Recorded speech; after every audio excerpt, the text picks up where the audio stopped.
Welcome back to the Tool Crib. Today we're going to be talking about the Leatherman Wave and a couple of modifications that one of my viewers made to his Leatherman Wave to make it a little bit more effective for his trade. Now, one of them is actually a function that already exists on the Wave, but he made a little bit of an improvement on it, which I thought was very, very well done.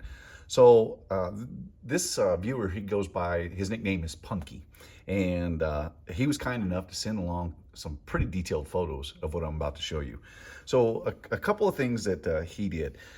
He took and modified his cutters, his replaceable cutters, so that they would be able to cut through wire a little bit more effectively. And the second modification that he did was changing how he was able to do wire crimping functionality, and we're going to bring those pictures up and show you exactly what he did. So the first thing he did was, in the cutters themselves, he took a diamond or a regular file. I don't think he said diamond file. I think he took just a triangular file, and he filed in some notches right above the hardwire cutters of his Leatherman Wave. And what that allows him to do is that it tends to trap the wire, like in a 12 gauge. In the example that he showed was a 12 gauge THHN, and it traps that wire a little bit more securely, doesn't allow it to slip, and it makes a very clean cut for that method, which is kind of similar to what I did by putting in, or what I was trying to accomplish by putting in the EOD cutters into my Leatherman Surge. He did it a little bit differently. It works very well, looks very nice as well. Now, the second modification he did was actually on the back of the spine, on the spine of the file.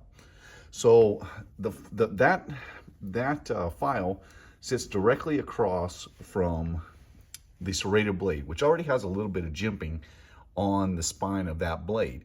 So what he did is he added in, he took a Dremel and he added in some jimping onto the spine of the file.